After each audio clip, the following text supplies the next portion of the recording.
Hey guys, welcome back. If you're watching this right now, chances are you're sitting on a HDB flat and you're asking yourself, is it time to upgrade to a condo? How does the whole thing actually works?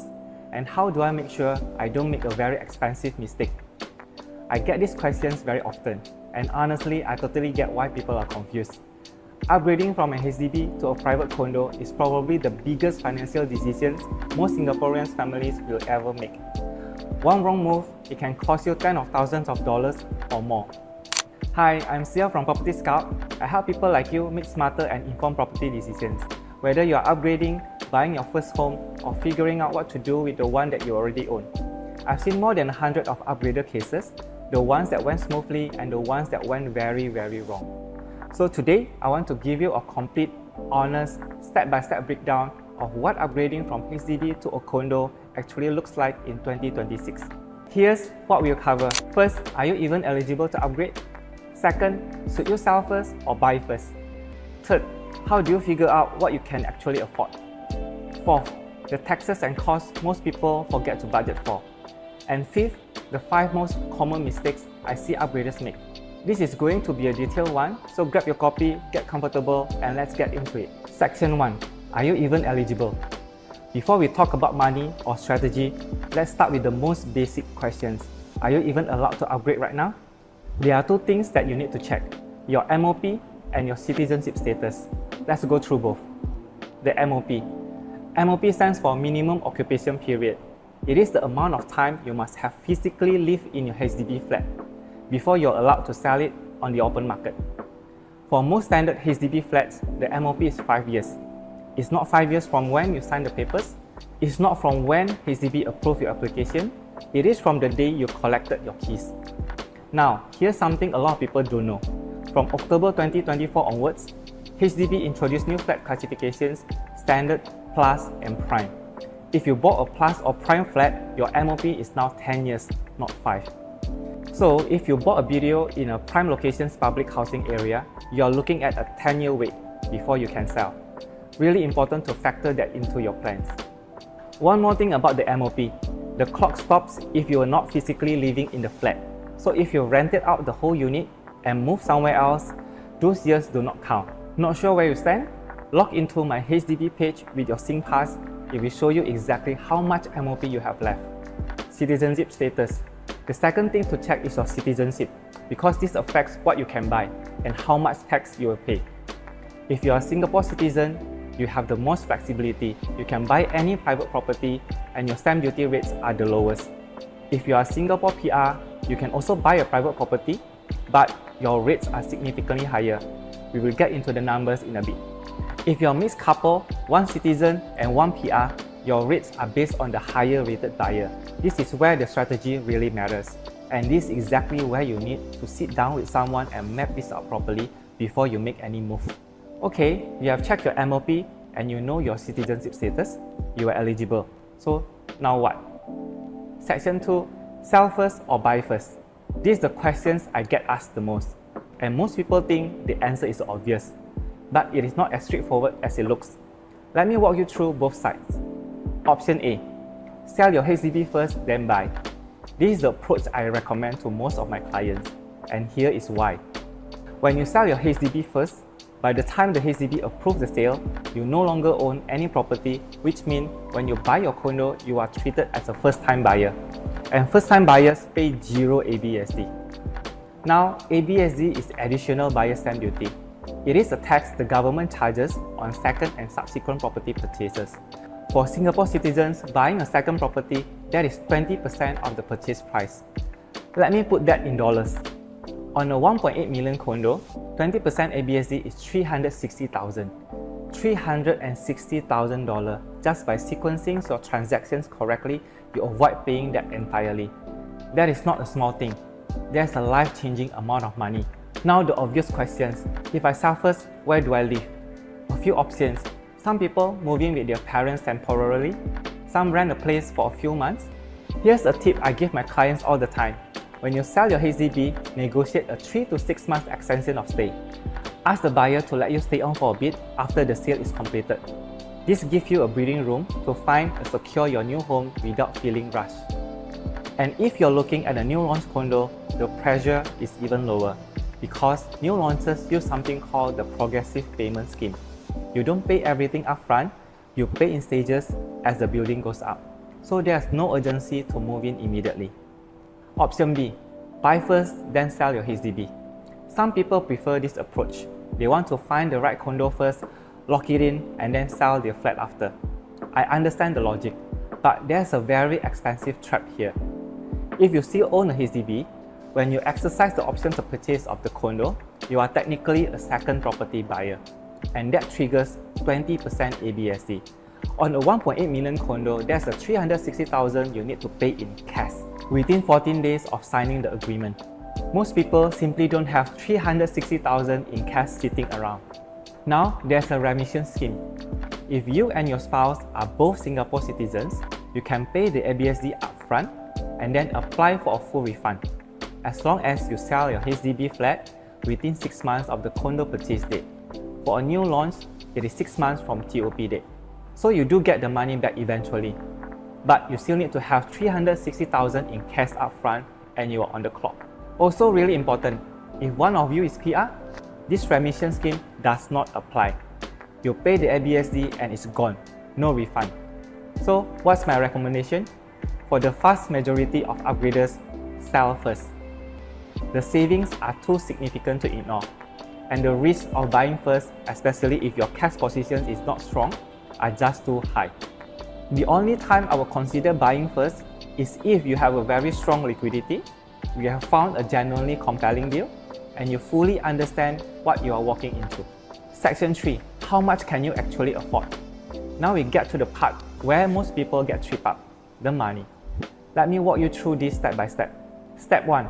Your HDB sales proceed. Start by figuring out what you actually walk away with after selling your flat. The rough formula is the selling price minus your outstanding HDB loan minus your CPF refund equals your net proceeds. Now let me talk about the CPF refund, because this is the part that surprises almost everyone. When you sell your flat, all the CPF funds you used to buy it, plus the accrued interest, must be returned to your CPF ordinary account. CPF charges interest at 2.5% per annum compounded. So the longer you have into the flat, the more interest you have accumulated. Let me give you an example. Say you sell your flat for 650,000. Over the years, you use 200,000 in your CPF.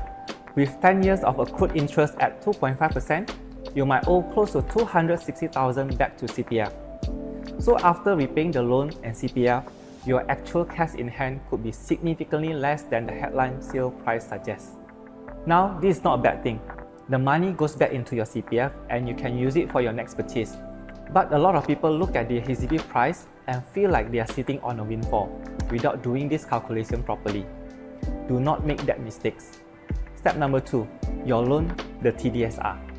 Once you know your proceeds, the next question is, how much can the bank actually lend you?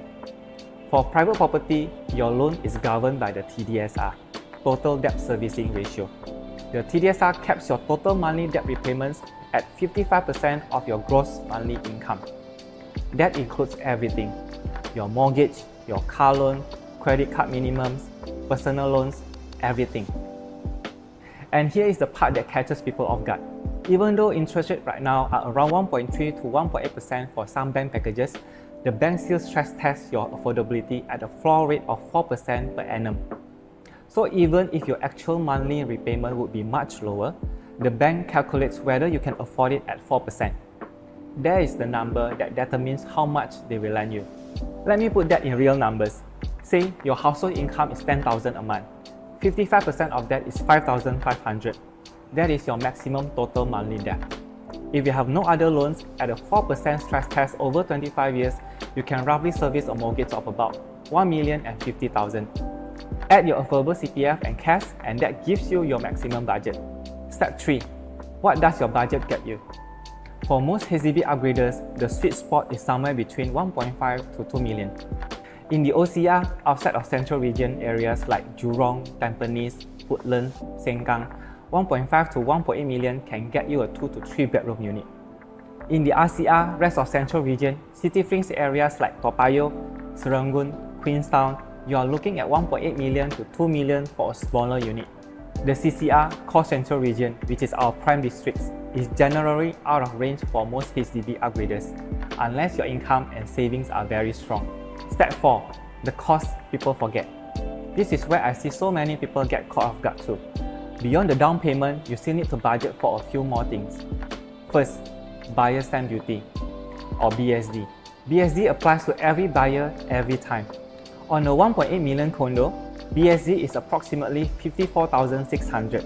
Then there are legal fees, roughly 2,500 to 3,500 for your conveyancing lawyer. Renovation. Even for new launches, you still need to fit it out. Budget somewhere between 30,000 and 80,000 depending on your taste. And don't forget agent commissions for selling your HDB, typically 1 to 2% of your sale price. When you add all of this up, the total outlay is almost always more than people expect. Always do the full calculations first before you start shortlisting condos, not after. Section 4. ABSD explained simply. I have mentioned ABSD a few times already. Let me just give you a really clean breakdown, so it's crystal clear.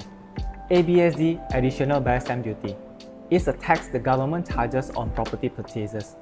It is designed to cool demand and filter out speculations. Here is how it plays out for upgraders. Scenario 1. You are Singaporean citizens, you sell your HDB before buying a condo, zero ABSD. You are treated as a first-time private buyer. Scenario 2. You are Singaporean citizen, you still own your HDB when you buy the condo, 20% ABSD on the condo price. 1.8 million condo, that is 360,000. Scenario 3. You and your spouse are both Singaporean citizens. You buy together while still owning a HDB. You pay the 20% upfront, but you get a full refund if you sell the HDB within 6 months. For Singapore PRs, first property 5% ABSD, second property 30% ABSD. For mixed couples, one SC, one PR, if both names are on the purchase, the rate follows the PR. That means 30% on the second property. This is a massive difference, and it changes the entire strategy. If you are in a mixed status situation, please don't wing this. Sit down and map out the right ownership structure before you sign anything. Getting this wrong costs hundreds of thousands of dollars, and it is completely avoidable. Section 5. 5 biggest mistakes upgraders make. Alright, I've been doing this since 2016, and I keep seeing the same mistakes over and over again. Let me share the 5 most common ones, and you can avoid them. Mistake number 1. Waiting for too long. I meet people all the time who have been thinking about upgrading for 3 years, 4 years, sometimes 5. Always waiting for the perfect moment. Waiting for prices to dip. Waiting for interest rate to fall more. Waiting until they feel more ready. Here is the reality.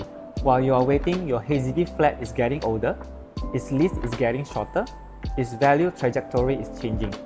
And the private property you could have bought 3 years ago, it is already appreciated. Nobody times the market perfectly. Not me, not you, not any analyst on YouTube.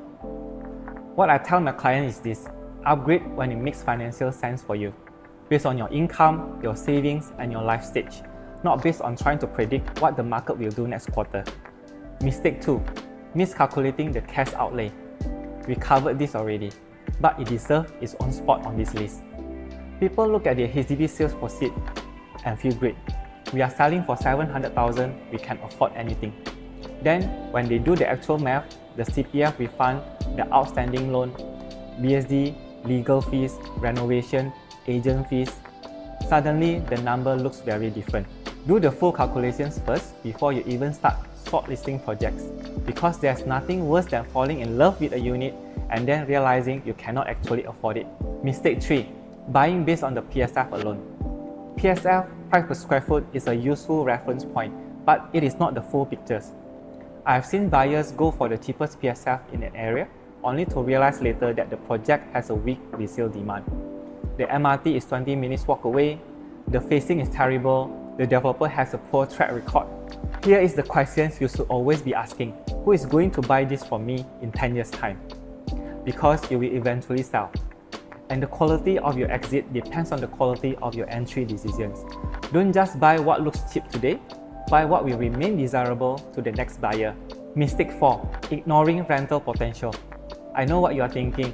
I'm buying this to live in. Why does rental yield matter? Because life changes. Maybe you get posted overseas for work. Maybe your family situation shifts. Maybe you need flexibility in 5 years that you cannot predict today. A unit with strong rental potential gives you options. Unit near MRT stations, near business hubs, near good schools. These always attract tenants. Units in poorly connected locations much harder. And even if you never rent it out, strong rental demand signals strong buyer demand, and that supports your future sale price. Mistake 5. Not having an exit plan. This is the one most first-time condo buyers completely overlook. Every property purchase is also an eventual sale. Before any client buys, I always ask them, what is your exit plan? Who is your future buyer? In 8 to 10 years, who are you going to sell this to? The best projects have multiple buyer profile at exit. HDB upgraders, own-stay families, investors. The more types of buyer who would want your unit, the stronger the demand, the better your sale price. Don't just buy what you love, buy what the markets will love when it's time for you to move on. Alright guys, that's a complete guide to upgrading from HDB to condo in 2026. Let me do a quick recap. Check your MOP first. 5 years for standard flats, 10 years for plus and prime. Sell first if you can. It saves you up to $360,000 in ABSE on a 1.8 million condo. Do the full financial calculations. CPF refunds, BSD, legal fees, renovations before you start viewing anything. Understand your TDSR. Your loan is assessed at a 4% stress test, even if actual rates are lower. Know your ABSD situation. SC, PR, or mix. It changes everything. And avoid the 5 mistakes. Don't wait for too long. Do the full math. Don't chase cheap PSF blindly. Think about rental potential and always have an exit plan in mind. Now, every person's situation is different. Your CPF balance, your income, your family plans, your HDB sale price, these all affect the right strategy for you. What I have said today is the framework, but the right answer for your specific case needs a proper one-on-one conversation. If you would like to sit down with me, do a full financial assessment, map out your HDB sales proceed, your condo budget, and the best upgrade path for your situation, I'm happy to do that. No charge, no obligation, just an honest conversation. You can reach out to me via the QR code below and we will set something up. And if this was useful, give it a thumbs up. It generally helps more people find this content. Subscribe if you want more videos like this. I'll see you in the next one.